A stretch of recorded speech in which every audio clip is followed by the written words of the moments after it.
Ruben Amorim was one bad week away from getting cooked on every show. The record is ugly. I'm talking about Ruben Amorim's Premier League record since coming in, and of course. You put mine up then.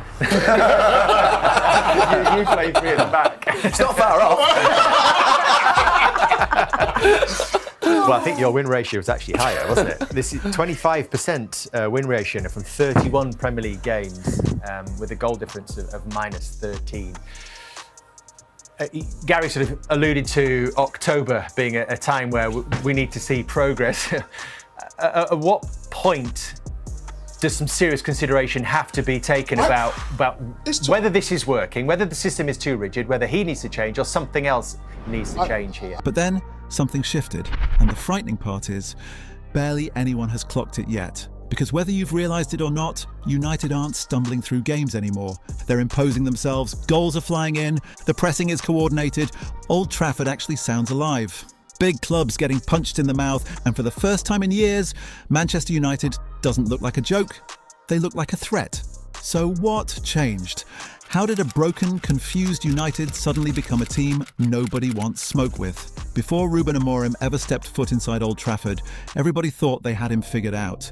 A bright young coach, a Portuguese prodigy, a man with potential rather than power. But nobody, not even the players, had a clue what they were actually dealing with. Amorim didn't arrive at Manchester United to fix a football team. He came to dismantle a culture of failure, a culture of fear, insecurity and softness that had poisoned this club since Ferguson retired, to rebuild a dressing room that had forgotten what authority felt like. For a decade, United were a circus. Leaks, tantrums, egos, excuses. A club where grown men apologised on Instagram instead of performing on the pitch. Managers talked about projects, fans talked about patience. But nobody could explain why one of the richest clubs in world football kept sinking like a ship without a captain. But here comes Amorim. With a smile so calm that people mistook quiet for weakness. They thought silence meant softness. They didn't know the truth. Behind that smile was a man forged in conflict.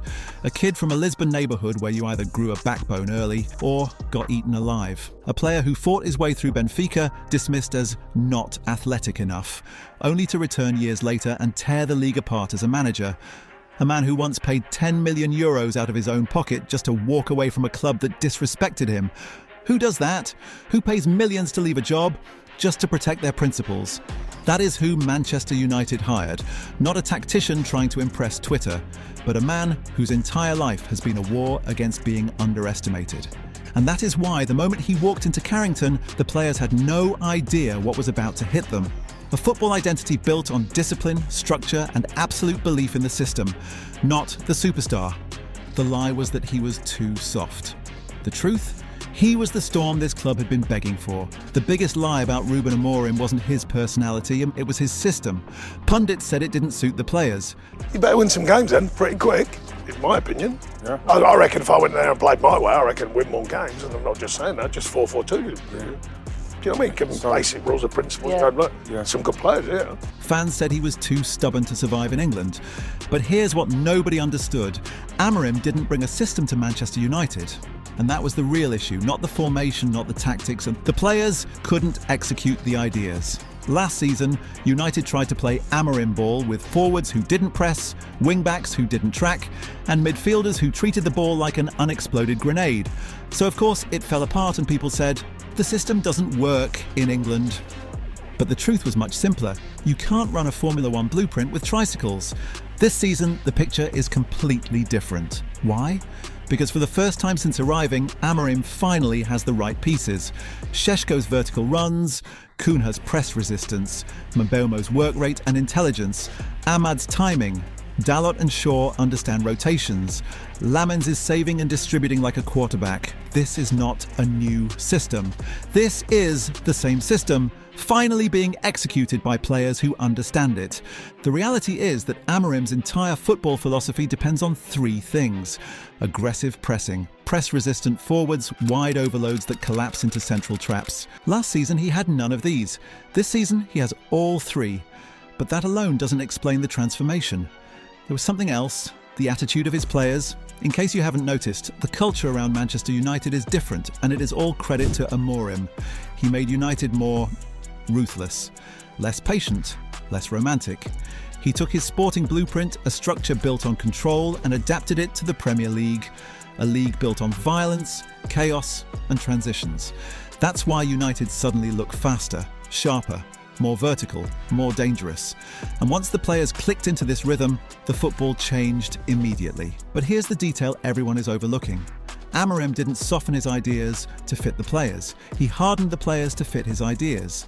And that, more than any formation switch, is why Manchester United suddenly look reborn. United finally started playing Amorim ball, but if the system now works, and the players finally fit, then the next chapter becomes even more terrifying. Much has been said about Premier League teams returning to more transitional football, from Postecoglou's high-wire line to De Zerbi's bait and press. But even in that crowd, United stand apart. They've attempted the third most long balls in the league. Last year, they were the fifth slowest attack in build-up speed. Now, they're the eighth fastest. Only Brentford and Aston Villa play longer on average, but neither combine that directness with this level of defensive control. That control begins at the back. Amorim's back three, once hesitant to step into midfield, now defend on the front foot, pressing, tracking and intercepting through multiple phases. Against Brighton, Luke Shaw, somehow still standing after years of injuries, read a loose touch from Jorginho Rutter like a chess player 2 moves ahead, stealing possession and launching the attack that led to Casemiro's goal. And it's not just verticality. No team in the league has switched play more often than United. The repeated diagonals to the right isolate Amad Diallo, whose acceleration and timing stretch defences to their limits. Up front, Matheus Cunha and Brian Mbeumo have brought intelligence to the chaos. Gone are the heavy touches and blind sprints. In their place, control, awareness and maturity. Each move feels deliberate, almost rehearsed, and it's no longer just tactics. You can sense belief again, the kind that can't be coached, only earned. Amorim's football now feels less idealistic, more industrial, efficient, ruthless. A system that finally works with the Premier League's rhythm, not against it, but every system looks perfect until it faces fire. And for Amorim, that fire is coming. With a simple but ingenious tweak to his forward line, Ruben Amorim has found a way to make United's long ball approach both unpredictable and productive. By rotating Benjamin Šeško in and out of the starting lineup, he's built flexibility into a system that once felt rigid. When Šeško starts, his flick-ons give United a direct outlet, especially effective in matches against sides like Chelsea and Sunderland, where the aerial duels open space for runners underneath. But against teams that can neutralise a target man, those who press high and win second balls quickly, Amorim isn't afraid to pivot. Just as he did in the 2-1 win over Manchester City 11 months ago, he isn't shy about making bold calls. Dropping Šeško and Lenny Yoro against Liverpool to deploy Cunha as a false 9 and trusting Maguire's experience instead was the kind of decision that defines his courage. Especially in the bad moments, you have to go with your gut, he said after the game. Right or wrong sometimes, that's the key point of being a manager. This more aggressive, adaptive approach starts from the very back, with Senna Lamens, whose security has become a cornerstone and his long distribution has quietly become a weapon. Against Liverpool, he attempted 45 long passes. Against Brighton, 34, the most by any Premier League goalkeeper in a single match since last season. United now average 23.2 long goalkeeper passes per 90 minutes, a staggering 76% increase from last year. But Amorim's strategy isn't about completing every long pass. It's about what happens after. The idea is simple. Force the opponent's centre-backs into aerial duels, reclaim the second ball and attack the disorganised lines that follow. Take Liverpool, for example. Lamens completed just 8 long passes that day, but every one of them had a purpose. He consistently targeted Brian Mbeumo down the right flank, drawing Van Dijk or Konate into physical contests. That chaos created openings for Cunha and Bruno Fernandes to swarm the second ball, recovering possession and launching the switch to Amad or Patrick Dorgu on the wings.